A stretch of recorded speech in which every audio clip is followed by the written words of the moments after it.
नमस्कार, मैं रजत कुमार। नीट परीक्षा में धांधली और अन्य परीक्षाओं में बदहाली को लेकर कॉकरोच जनता पार्टी का विरोध प्रदर्शन अभी खत्म नहीं हुआ कि एक नया मूवमेंट सोशल मीडिया पर ट्रेंड कर रहा है।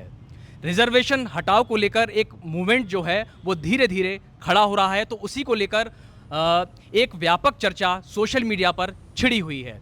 तो हमारे बीच में ये हर्ष दुबे हैं जो तमाम जगहों पर जाकर, न्यूज़ प्लेटफॉर्म पर जाकर अपनी बात रिजर्वेशन हटाओ को लेकर उस समर्थन में अपनी बातों को रख रहे हैं। आइए हम इनसे जानने की कोशिश करते हैं कि ये आखिर रिजर्वेशन हटाने को लेकर पक्षधर क्यों हैं और ये आखिर ये मूवमेंट क्यों खड़ा किया जा रहा है। हर्ष जी, कैसे हैं आप? अच्छा हूँ, बढ़िया हूँ, अच्छा हूँ एकदम। रिजर्वेशन हटाने की बात नहीं कर रहा हूँ। रिजर्वेशन मीन्स दैट सुविधाएं, और सुविधाएं उस इंसान तक पहुँचनी चाहिए जिसको ज़रूरत है उस चीज़ की। सुविधाएं उस बच्चे तक पहुँचनी चाहिए जो कबाड़ा बीन रहा है सिर्फ 200 रुपये कमाने के लिए। सुविधाएं उस बच्ची तक पहुंचनी चाहिए जो प्रेस कर रही है सिर्फ अपना घर चलाने के लिए, जो कि 10 साल की उम्र की है। मैंने कल ही ऐसे बच्चों को देखा जो ये काम कर रहे थे। एक बच्चा जो कि दूध लेके बेच रहा है, एक बच्चा जो ब्लिंकिट में काम कर रहा है 15 साल का, उस बच्चे तक की सुविधाएं थी जो कि खाई गई। कहीं ना कहीं टीना ढाबी को इस रिजर्वेशन की ज़रूरत नहीं है। इस रिजर्वेशन की ज़रूरत उस SC ST बच्चे को है जो कि गरीब परिवार से आता है, उस जनरल बच्चे को है, उस OBC बच्चे को है जो कि गरीब परिवार से आता है, जो इन चीज़ों को अफोर्ड नहीं कर पा रहा है। उन तक शिक्षाएं पहुंचाई जाए, ना कि चीटिंग। लाइक एक बच्चा जो है निगेटिव में नंबर लेके आ रहा है क्योंकि हमारे यहाँ ऐसा है कि इतने % सीट्स इस जात से हैं, इतने % यहाँ से, तो अब हमें निगेटिव में कट ऑफ उठानी पड़ रही, काउंसलिंग करवानी पड़ रही। क्यों? क्योंकि उन बच्चों के उतने नंबर आ ही नहीं पाए। नंबर उसके क्यों नहीं आ पाए? क्योंकि उस तक शुरुआती शिक्षाएं नहीं पहुंची, उसकी बेसिक एजुकेशन मजबूत नहीं की गई। अगर हम उस बच्चे की बेसिक एजुकेशन मजबूत करते तो क्या वो निगेटिव में नंबर लेके आता? नहीं लेके आता। लेकिन हमने कभी सोचा ही नहीं कि वो निगेटिव नंबर लेके आ रहा है, हम फिर भी उसको डॉक्टर बना रहे हैं। क्या इस तरीके से हमारे देश की कभी भी स्वास्थ्य व्यवस्था 140वें नंबर से नंबर 1 पे आ पाएगी? नहीं आ पाएगी।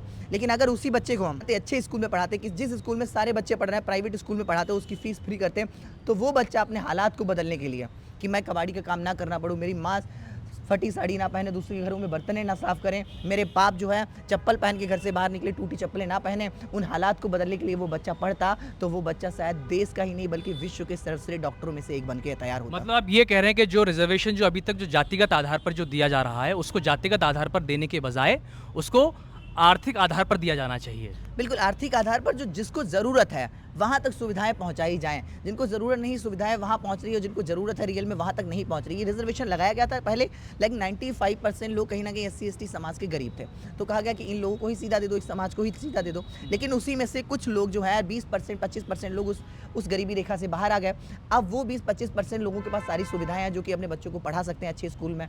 अब वो 20-25% बच्चों के माँ बाप के बच्चे जो हैं वो अच्छे स्कूलों में जा रहे हैं, और जब कंपटीशन में आते हैं तो वही उन बच्चों को कंपटीशन उस SC ST बच्चे से जो कि गाँव में काम करके अपनी रोजी रोटी कमा रहा है, उसके बाद पढ़ाई कर रहा है, तो वो उसके तो बराबर कभी नंबर ला ही नहीं पाएगा। तो उसका तो फ़ायदा सिर्फ यही 20-25% लोग ले रहे हैं। जो 80% लोग गरीब हैं वो गरीब के गरीब ही होते जा रहे हैं। उनको उभारने की बात कहाँ है? रिजर्वेशन हटाओ जो मूवमेंट जो सोशल मीडिया पर जो बहुत ज़्यादा चल रहा है, उसे समर्थन भी मिल रहा है। देखने में आ रहा है कि जो पेज अभी लगभग उसके 6 मिलियन उसके फॉलोअर होने वाले हैं उसके। हाँ, तो हम तो लोग उसके पीछे चेहरे कौन है, कौन प्रमुख चेहरा है उस आंदोलन के पीछे? हाँ, वो चेहरे, एक चेहरा नहीं है। एक आंदोलन का मतलब होता है कि कई लोग साथ में, एक संगठन।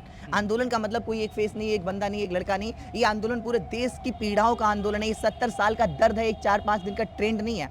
ऐसा नहीं कि 4 दिन का ट्रेंड, ये दर्द निकल रहा है लोगों का। तो इस आंदोलन का कोई मुख्य चेहरा नहीं है, सभी इस आंदोलन के चेहरे हैं। ज़्यादातर टीवी डिबेट्स में और बाकी जगहों पर आप प्रमुख तौर पर देखे जा रहे हैं कि डिबेट्स में आप अपनी बातों को रख रहे हैं, पर वहीं कोई दूसरा चेहरा नहीं दिख रहा है। तो ये बात लाजमी है कि जानना कि इस जो मूवमेंट जो खड़ा किया जा रहा है उसमें आखिर और कौन लोग हैं जो इस समर्थन में अपनी आवाज़ को मुखर कर रहे हैं। मैं सभी से रिक्वेस्ट करूंगा कि अकेला मैं ही ना चैनलों पे जाऊं। मैं सबसे कई बार रिक्वेस्ट अपने चैनल्स के थ्रू भी कर चुका हूं कि कई लोग आएँ और अपनी बातों को मीडिया तक रखें। जब तक हम अपनी बातों को सामने नहीं रखेंगे प्रॉब्लम्स पता नहीं चलेगी, क्योंकि गवर्नमेंट ने आज तक प्रॉब्लम्स जाननी ही नहीं चाहिए। तो प्लीज़ सभी से रिक्वेस्ट है कि अपनी प्रॉब्लम्स को रखें आकर, सिर्फ छिपे ना रहें। यही प्रॉब्लम होती है जो नॉर्मल परिवार का बच्चा होता है, सामान्य परिवार का, वो सोचता है मैं इन पचड़ों में पढ़ूंगा शायद मैं फंस ना जाऊँ, और इसलिए वो हमेशा फंसा ही रहता है, वो कभी अपनी समस्याओं से बाहर आ ही नहीं पाता। आपको क्या लगता है कि सरकार आरक्षण जैसे इतने संवेदनशील मुद्दे पर हाथ लगाना चाहेगी, उसकी तरफ से कोई समर्थन या डायलॉग बन पाएगा? बिल्कुल हाथ लगाना चाहिए। अगर देश को बिल्ड करना है तो बिल्कुल हाथ लगाना चाहिए। उस बच्चे तक हम चीटिंग क्यों पहुंचा रहे हैं? उस बच्चे को हम पढ़ा क्यों नहीं रहे हैं? हम उस बच्चे को पढ़ाएं ना, उस तक सुविधाएं पहुंचाएं। आप कहेंगे कि गवर्नमेंट स्कूल इतने चल रहे हैं, लेकिन वो उन गवर्नमेंट स्कूल में आपके पास सुविधाएं नहीं है। वो बच्चा जिस भी प्राइवेट स्कूल में, अपने एरिया के सबसे अच्छे स्कूल में पढ़ना चाहता है, वहाँ उसकी फ्री शिक्षा की जाए, ताकि वो पढ़ सके और पढ़ के वो अच्छे नंबर ला सकेगा। और अगर उसको आप चीटिंग दे दोगे तो हर व्यक्ति उसको क्रिटिसाइज करता है कि आप तो रिजर्वेशन से आए हैं, तो वो क्यों इस प्रेशर को लेके जिए। तो सर आपकी प्रमुख मांगे क्या हैं जिनको लेकर आप ये पूरा मूवमेंट खड़ा कर रहे हैं आप? हमारी प्रमुख मांगे यही है कि जिन बच्चों को सुविधाएं चाहिए, जिसको जिस चीज़ की ज़रूरत है, रिजर्वेशन की जिस बच्चे को ज़रूरत है उस बच्चे तक रिजर्वेशन पहुंचे।